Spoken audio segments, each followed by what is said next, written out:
What's up, cousin, and welcome to CoCo Conjure. At this table, we talk about all things hoodoo, folklore, and spiritual journeys. My goal is to give foundation to the novice and inspiration to the advanced practitioner.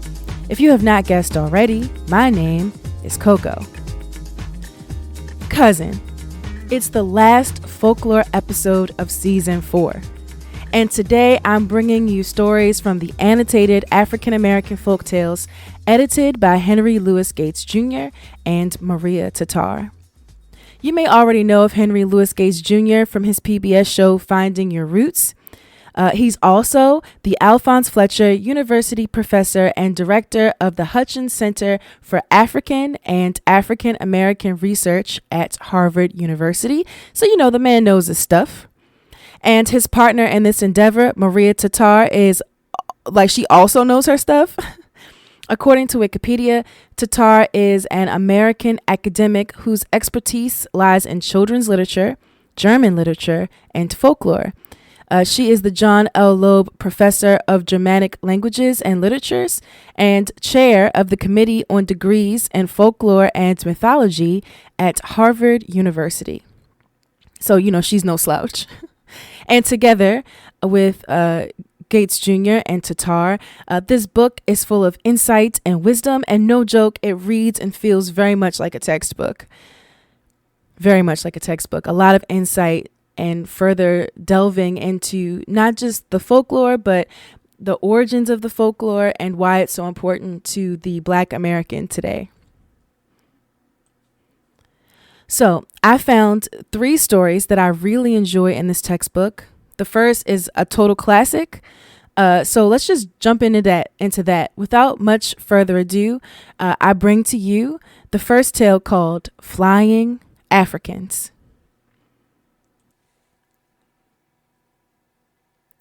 Now, Sjaki wanted to see the flying slaves.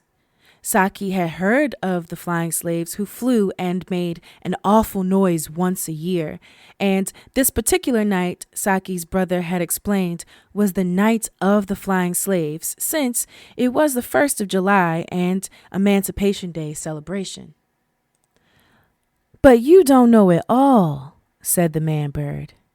"It was a long time ago, many years before emancipation, that word had gone round that those of us who could stop eating salt would be able to fly back to Africa. So we all went on a salt-free diet, but our wives and children were forced to eat food in the houses where they worked. So it became clear that it would be mostly us men who would fly back. Our children did not want to lose us. You know what happened next? Now all we can do is to return every year and shout a warning to our people. We warn them that they cannot fly."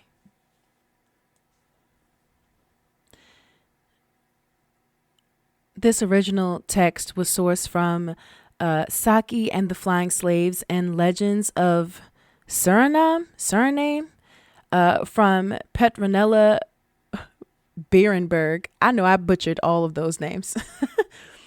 Okay, so as I've traversed this path of folklore and folk tales, I have come across flying African tales recounted by Richard M. Dorson and Zora Neal Hurston, which are very familiar names on this podcast.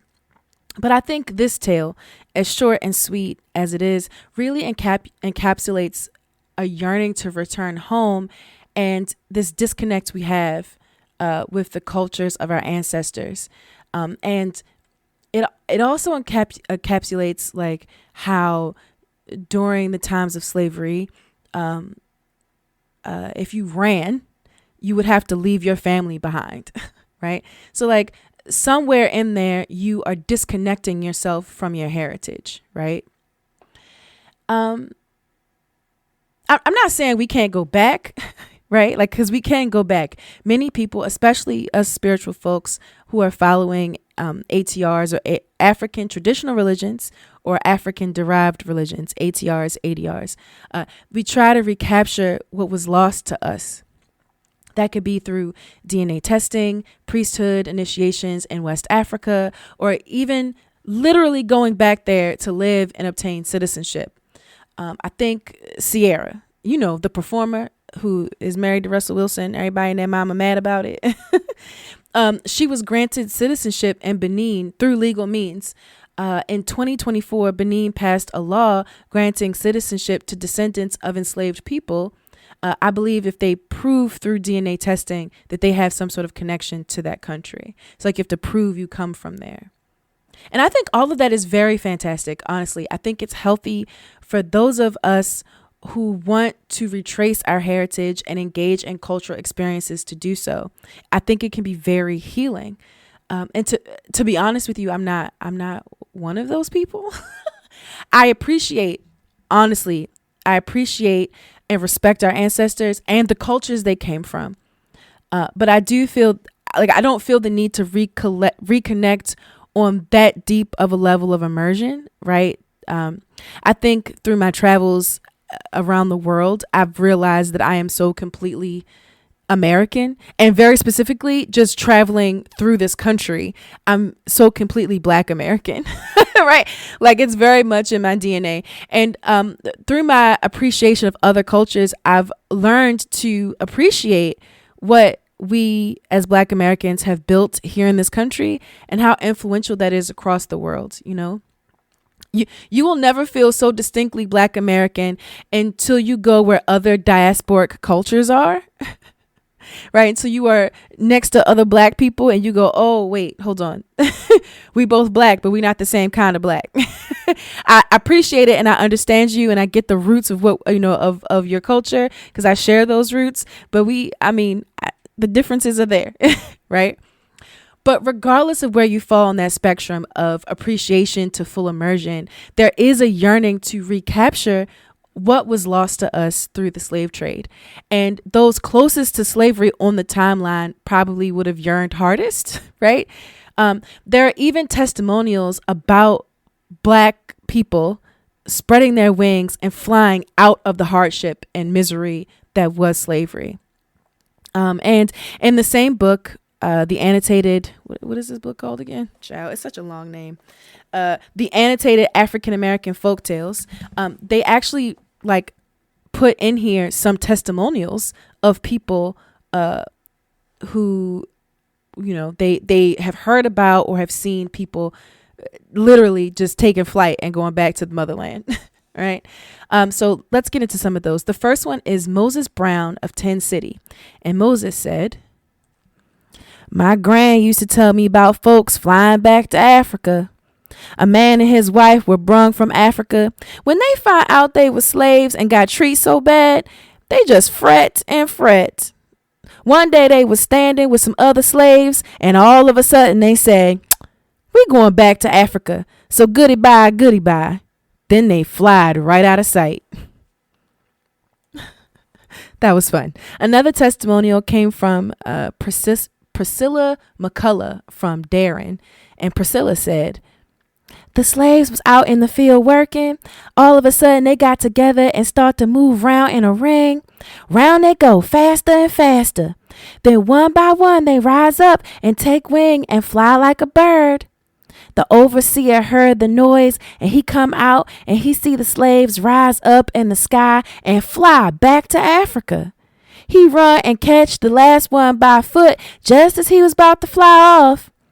I don't know if he was near enough to pull him back and keep him from going off, though." Wow.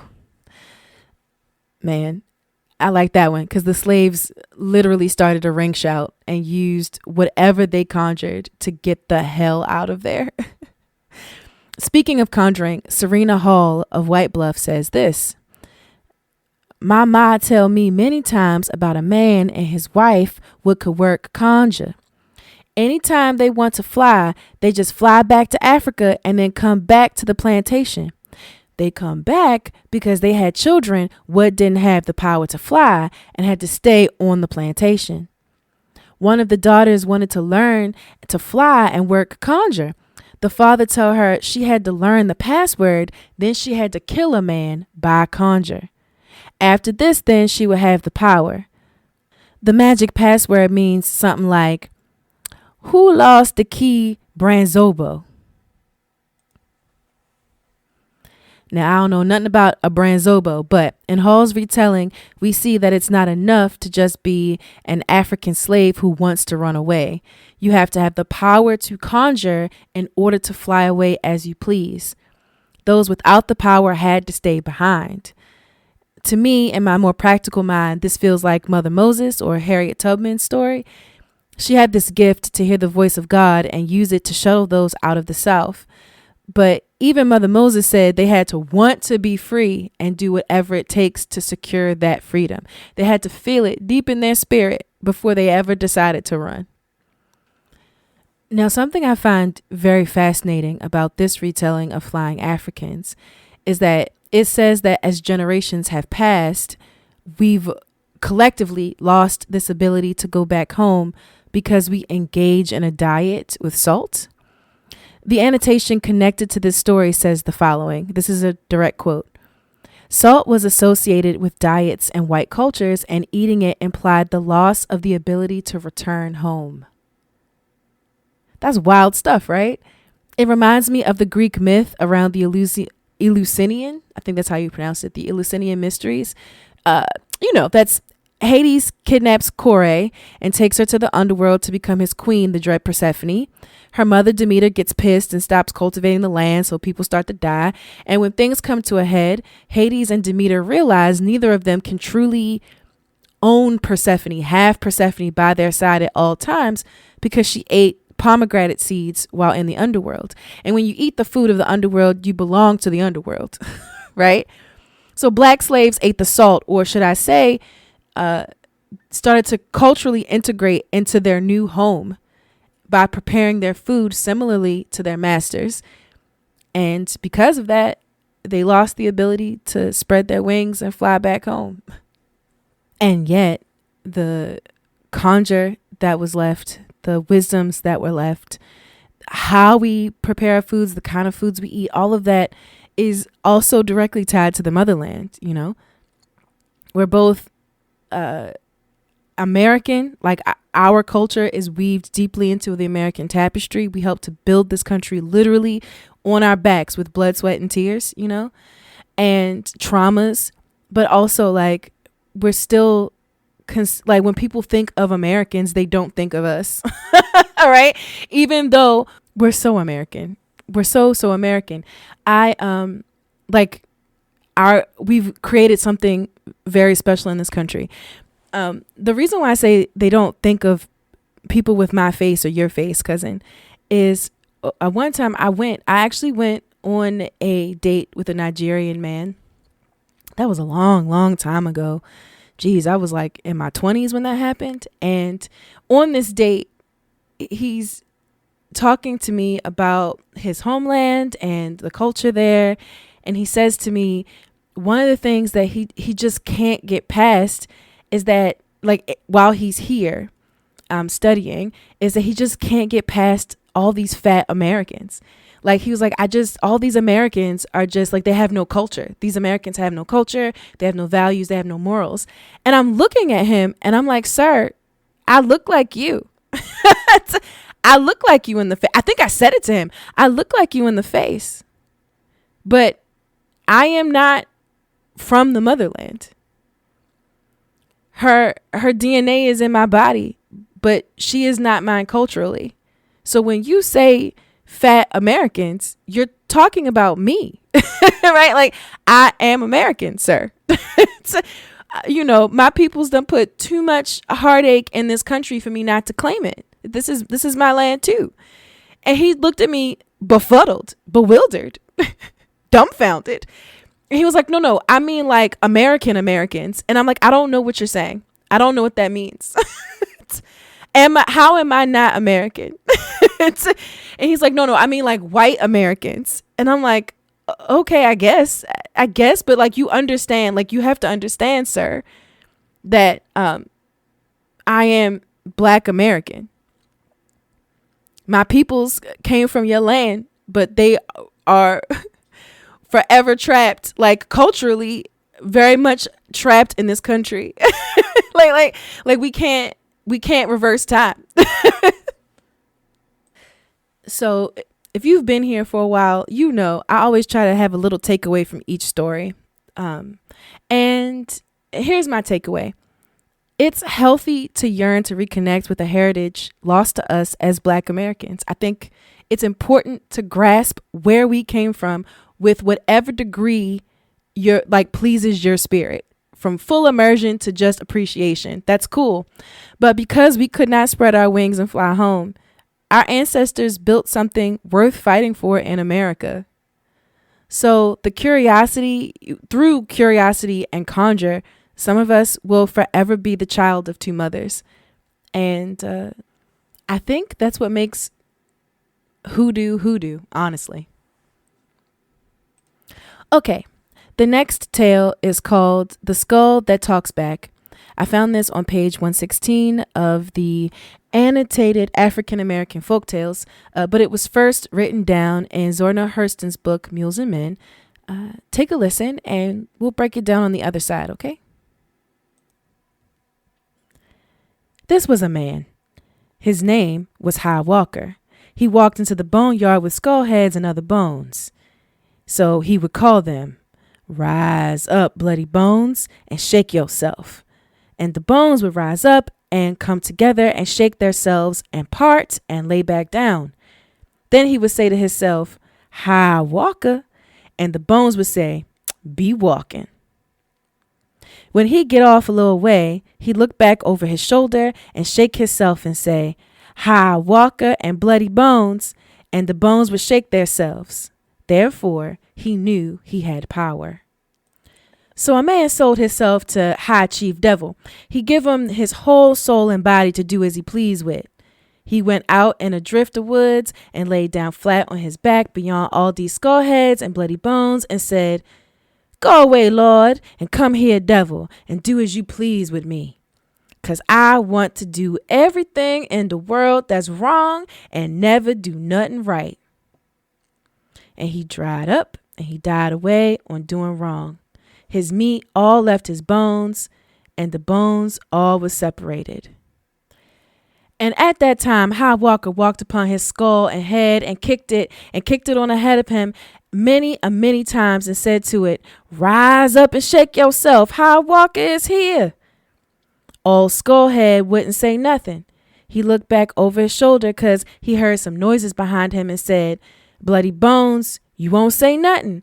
Rise to the power in the flesh." Then the Skullhead said, "My mouth brought me here, and if you don't mind, yours will bring you here." High Walker went out back to his white folks and told the white man that a dry skullhead was talking in the drift today. White man said he didn't believe it. "Well, if you don't believe it, come and go with me and I'll prove it. And if it don't speak, you can chop my head off right where it at." So the white man and High Walker went back in the drift to find this old skullhead. So when he walked up to it, he began to kick it and kick the old skullhead, but it wouldn't say nothing.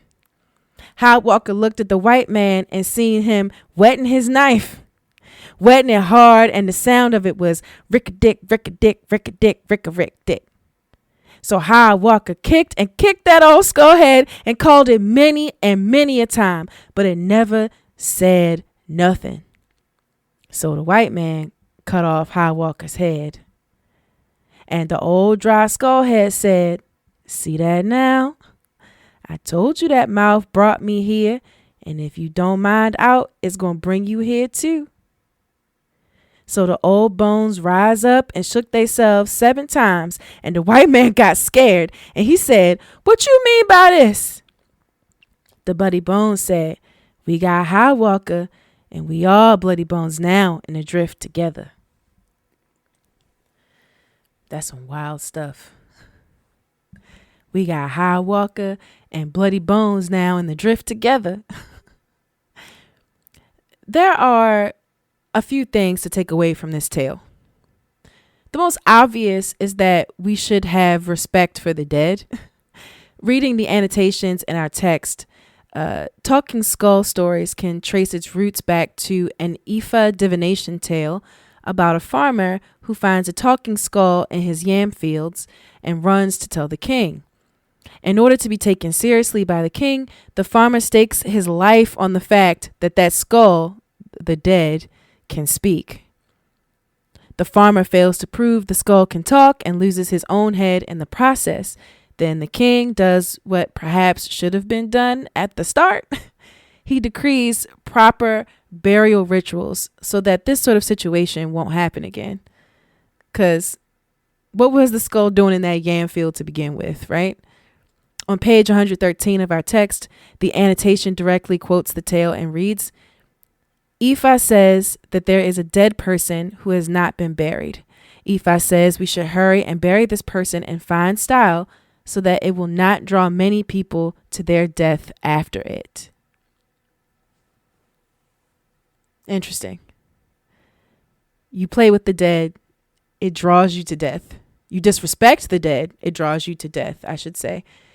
My initial takeaway from this story, the talking skull represents the ancestral spirit and the wisdom and understanding that the ancestors have cultivated while their souls were still attached to their bodies.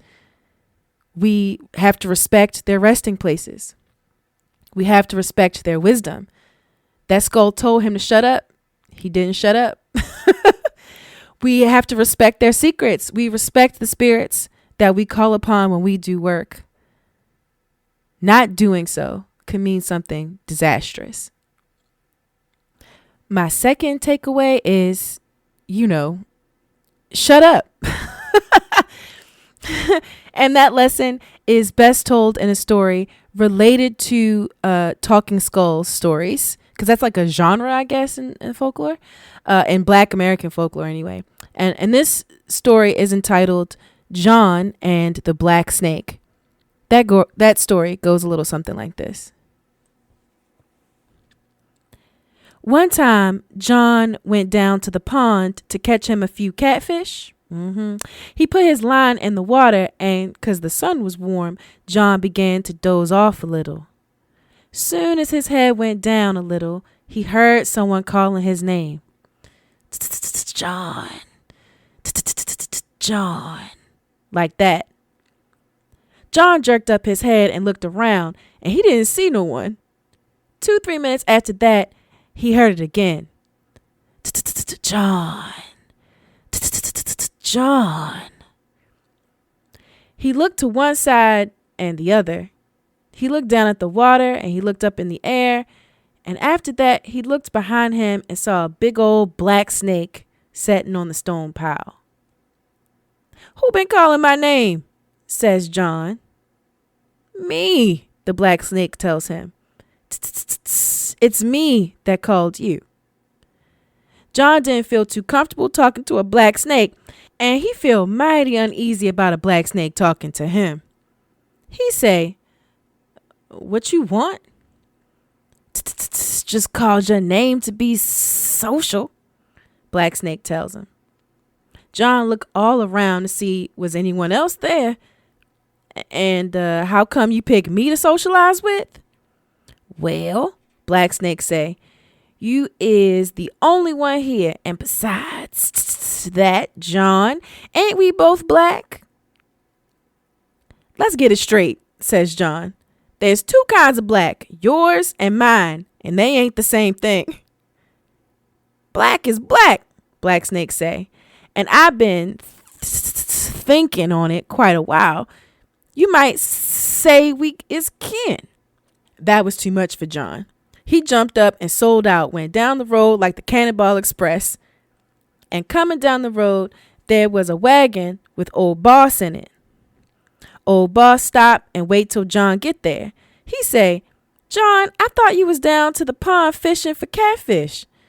John looked over his shoulder and said, I was, but I ain't. Old Boss say, John, you look mighty scared. What's your hurry? John say, Old Boss, when black snakes get to talking, that's when I get to moving.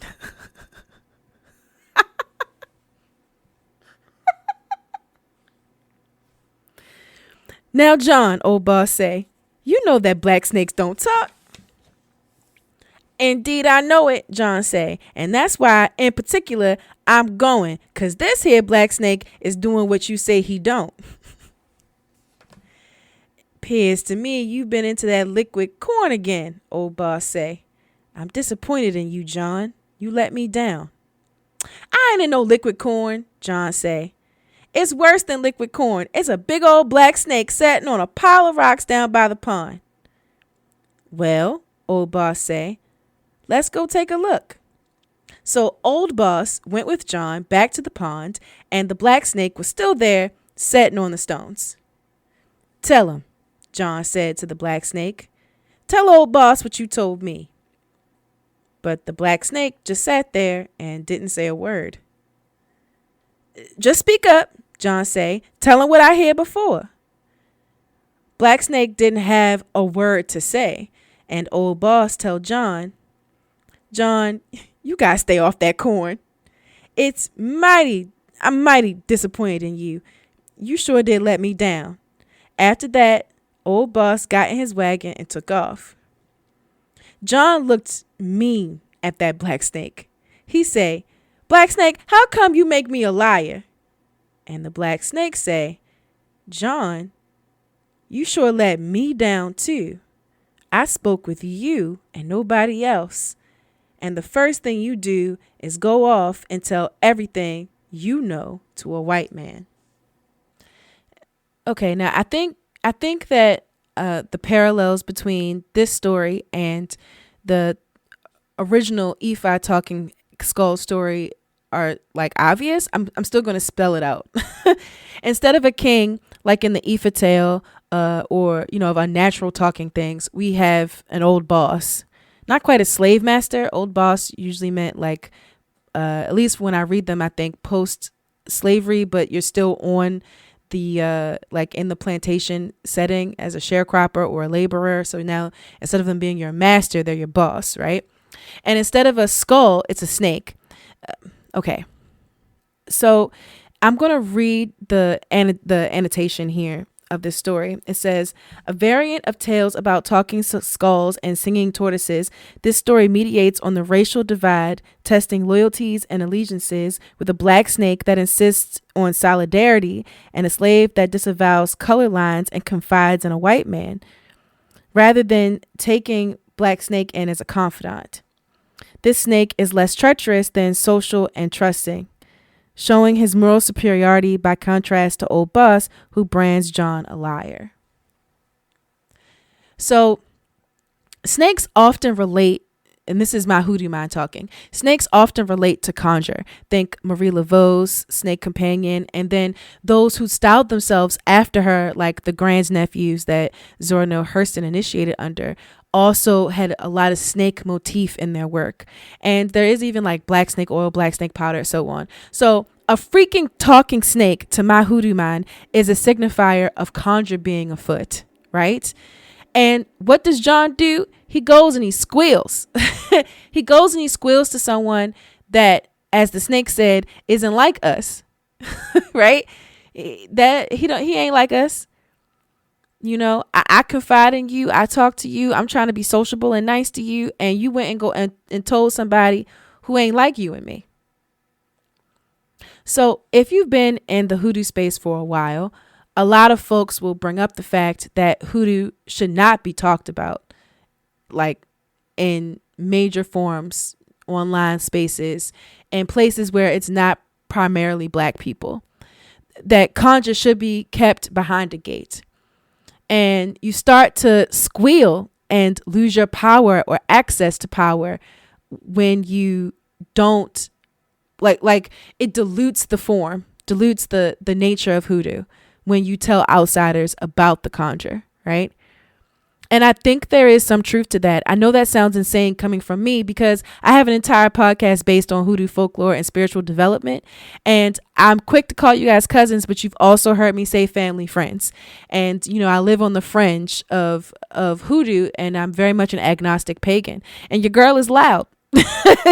She's loud about what she believes and how much I hold my spiritual truths to my chest. But you want to know something you'll never hear me do, cousin? You will never hear me give you the nitty gritty of my work. The Blacksnake and those who say that hoodoo should not be talked about, they draw the line on racial divides. I'm not her. I don't care who you are. You will never hear about the nitty gritty details of what I do in my private life.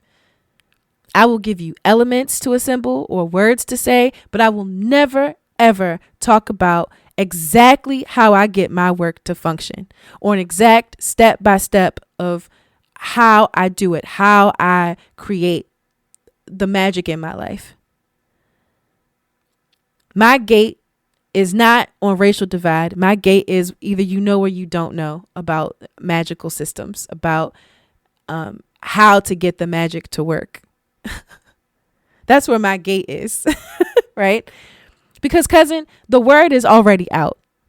There are forums online. You can go take a class. Last episode, I gave you books that have been published for decades to read.